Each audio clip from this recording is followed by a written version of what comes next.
Hello everyone, good morning. তো তোমরা কেমন আছো সবাই? আশা করি সবাই ভালো আছো, সুস্থ আছো, আর আমিও খুব ভালো আছি। তো আজকে হচ্ছে রথযাত্রা, তো যাবো বাড়ি রথ টানতে। মানে আমাদের ওইদিকে একটা বাজারের মধ্যে রথ টানে, তো যাবো ওই দিকেই। আর বিকেলবেলা আমার বাবা এসে পড়েছিল আমাকে নিতে, কারণ ফোন করেছিলাম বাবাকে। তারপর এসে পড়েছিল বাবা, তো বাবার সঙ্গে আমি যাচ্ছিলাম।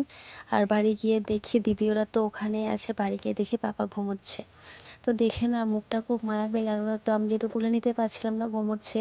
তো আমি ওর ওপরে গিয়ে একটু পাপ্পি চাপে দিচ্ছিলাম, একটু জড়িয়ে ধরেছিলাম, বেশ ভালো লাগছে। আর বাচ্চাটার প্রতি না একটা আলাদাই মায়া পড়ে গেছে জানো। যখন যাই না খুব কোলে নিতে ইচ্ছা করে, আর যখন এখানে এসে পড়ি তখন খুব ইচ্ছে করে যে ওখানে যাই, ওখানে গিয়ে একটু কোলে নিয়ে আসি, কিন্তু পারি না যেতে। তো চলো, বাবা এদিকে ঘুমোচ্ছে আর আমি এদিকে উঠে পড়লাম।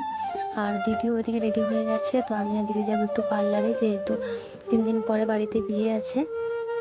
তো এদিকে রেডি হয়ে দিদি পরেছে শাড়ি, তো দেখো দিদি স্কুটি নিয়ে আসছিল। আর আমার কেন জানি না প্রচণ্ড হাসি পাচ্ছিল। তারপর এসে পড়েছিলাম পার্লারে, আর আমাদের কপালটা এতটাই ভালো ছিল, পার্লারে এসে দেখি পার্লারটা বন্ধ। তো ওখানে ভাগ্যক্রমে ওখানে নাম্বার দেওয়া ছিল, তো ওই নাম্বারে ফোন করলাম, ফোন করার পরে ওই মহিলাটা আসছিল। আর একটু টেলারের কাছে যাওয়ার কথা ছিল, তো টেলারটা দেখি বন্ধ। তো পার্লারে চলে গেলাম। তারপর ওখানে অনেকটা ওয়েট করেছিলাম, ফোন করার পরে মহিলাটা বলছিল যে আসছি আসছি। তো ওখানে অনেকটা ওয়েট করার পরে তো দেখলাম মহিলাটা আসলো। তো পার্লারটা খুললো, খোলার পর আমরা ভিতরে ঢুকলাম। আর মহিলাটা গেল জল আনতে। তো দিদি ভাবছিল যে আমরা ফটো তুলছি, তো এদিকে যে ভিডিও করছে ও জানে না। তো আমি একটু মুরো প্লাক করবো, আর দিদি হয়তো ফেসিয়াল করবে কিছু একটা। তো প্রথমে আমার আইব্রোটা তুলে দিল, মানে ঠিকঠাক করে তুলে দিল। কেমন হয়েছে তোমরা অবশ্যই কমেন্ট করে জানিও। আর ওইদিকে দিদি বসে পড়েছে ফেসিয়াল করার জন্য। তো কে ফেসিয়াল করছিল আমার সঠিকটা মনে নেই। তো ওটা একটু ভিডিও করে নিলাম, আর আমাদের পার্লারের কাজ শেষ করে আমরা বাড়ির উদ্দেশ্যে রওনা দিলাম। তো বাড়ির উদ্দেশ্যে বের হয়ে তো পড়েছি, বের হয়ে পড়ে দেখি যে রথটা আমাদের বাজার থেকে অনেকটাই দূরে চলে গেছে। আর দিদি যেহেতু পাপাকে বাড়িতে রেখে এসেছে, তো দিদি বলছে আমি চলে যাই, তুই একটু টেনে আয়। তো আমরা আমাদের বাজারে ওখানে চলে যাচ্ছিলাম।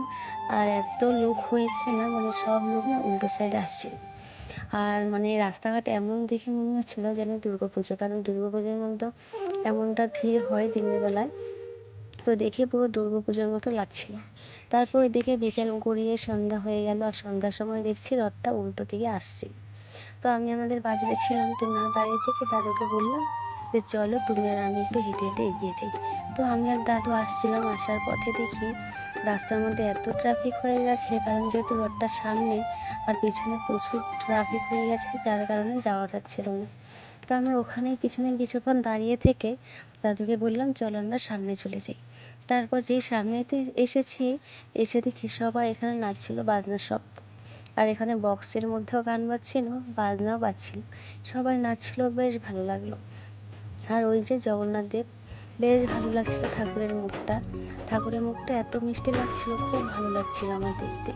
আর সন্ধ্যা হতে হতে এতটাই ভিড় হয়ে গেছে যে ওখানে পাড়া দেওয়ার মতো জায়গা খুঁজে পাচ্ছিলাম না। তার কারণে এসে পড়েছিলাম আমাদের দোকানে।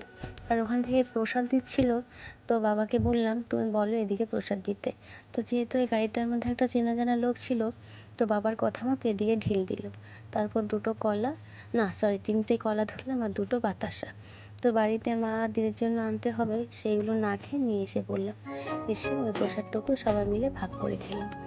আর দেখো প্রচণ্ড ভিড় হয়েছে, দুর্গাপুজোর মতোই পুরো ভিড়, দেখে বেশ ভালো লাগছিল। আর শুনুন নজরটা কোথায় বলো তো, আমার এই কলা 3টার উপরে। খেতে চাইছিল, তো বললাম যে ঠিক আছে বাড়ি গিয়ে দিয়ে দেবো তোকে। আর তারপরে দোকান থেকে গিয়ে একটা ফ্রুটি নিয়ে আসলো বাবার কাছ থেকে, দিয়ে বাবা একটা ফ্রুটিও দিয়ে দিল। আর এই যে রথযাত্রা, রথ টানা প্রায় শেষের দিকে। রথ এখন নিয়ে যাচ্ছে, মানে যার বাড়ি থেকে এনেছিল তার বাড়িতে নিয়ে চলে যাচ্ছে। তারপর বৌদি বলছিল যে চল একটু মেলায় যাই, দেখি দিদি এসেছে। তারপর মেলায় গিয়ে দেখি তো মেলার অবস্থা খুবই খারাপ, কারণ মেলাতে বেশি দোকান বসেনি। আর সোনুর চোখ গেছে ওই লাল চুড়িগুলোর উপরে, তো বলছিল ওইগুলো কিনে দিতে। তো চুড়ি নিল। আর এখানে মেলায় এসে অনেক লোকের সঙ্গে দেখা হয়ে গেল, বৌদির সঙ্গে, দিদির সঙ্গে, অনেক লোকের সঙ্গে দেখা হয়ে গেল। আর ওখানে আমার কাছে মানে নেওয়ার মতো কিছুই ছিল না, শুধু একটা ক্লিপ নিলাম।